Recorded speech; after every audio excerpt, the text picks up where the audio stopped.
I've been on the floor of the assembly and I'm in my district saying, we have to stop punishing the job creators of our state, period. I mean, that is the veil that Democrats use. I've heard Governor Doyle say it. I've heard liberals around my area that represent areas around me say the same type of thing. They do hide behind that. But we have to make a better environment overall, and that includes lessening the tax burden. So, I mean, you asked the question, should they pay any tax at all? Yeah, there is some fairness, I think, to them paying some. But again, the whole theory that I have is to reduce the overall amount of taxes in the state. And it comes from spending. We spend too much money, and that's what drives our tax burden. So you have to get a handle on it, and that's why it comes back to the fundamentals of changing the way we budget. And going back to that zero-based budgeting concept. Well, I will say I'm very encouraged to hear you say spending has got to be brought under control, because a lot of, I think a lot of candidates and a lot of politicians address the taxes issue without touching the spending issue. Spending is what drives our taxes. I'm encouraged to Yeah, hear yeah, that.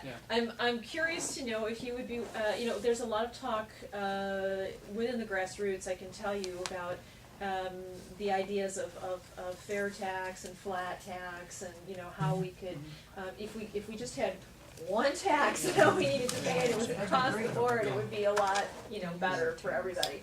Yeah. So I'm curious to know if you would be willing to at least investigate that question for the state of Wisconsin. Yeah. I absolutely want to investigate that. I've had a lot of discussion over the course of the last several months on that very point. Up in Eau Claire, I talked to a gentleman at length about it, and he brought us some really good, legitimate points. But it's something that I think we got to study more. And it's piqued my interest now on this corporate taxes. It's going to frustrate me now overall, and I'm going to be looking for studies that improve, because other states don't have an income tax, and that's the direction you ultimately want to try to head, because you're a better environment across the board. See a bunch of liberals' heads exploding. But you know what I mean, though, right? I mean, Yeah, no, certainly. and it's going to drive me nuts now that he said it,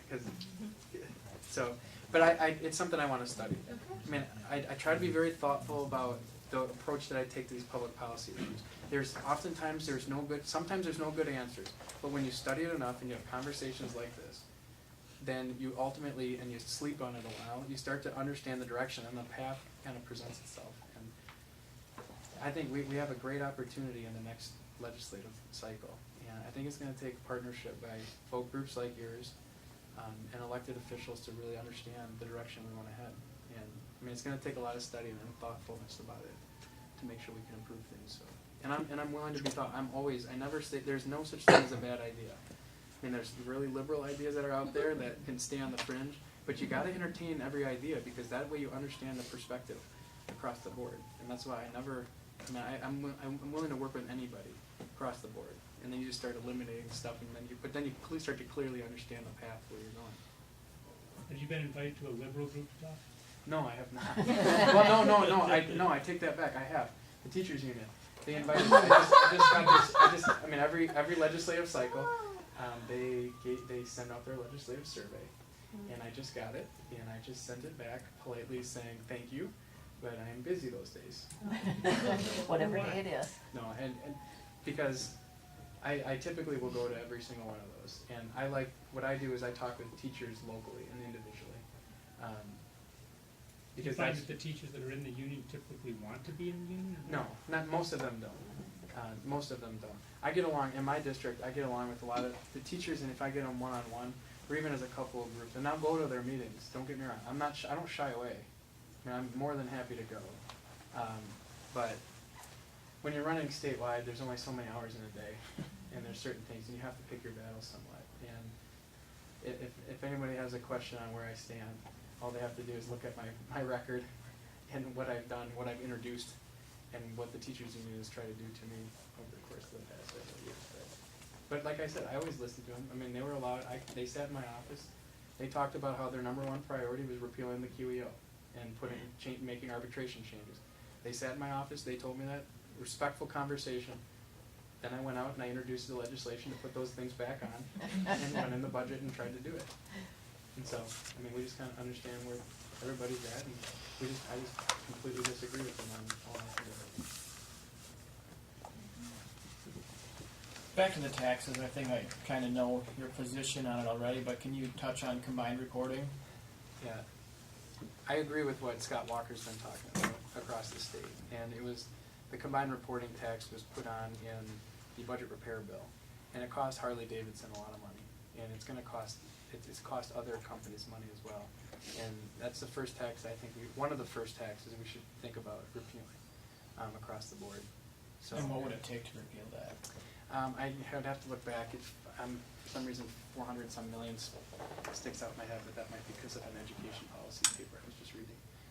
I'd have to look, to be very honest, but it's something that I think you can accomplish in one budget cycle. I don't think it's that dramatic that you can't do it in one. But when you're talking about a $60 billion plus budget, you can put those in. And if you have a better business climate, I mean, that's what this is all about, trying to reduce our spending overall. There's some programs that are gonna ultimately have to be cut or reduced. And then if we can start to eliminate some of these taxes, on our job creators, then we can get that better environment overall. So liberals talk about how that's the Las Vegas loophole, and how, people ran against me, talking about that this last legislative cycle, but I've seen the destruction that putting that tax on what can do to companies in Wisconsin right now. Anybody else? Thank you.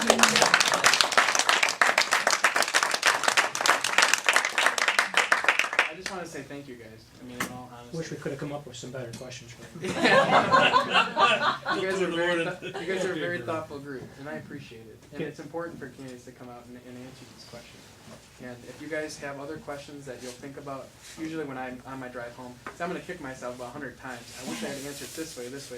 But if you have questions, talk to Kristen, email me, call me, whatever. I'll follow up with you.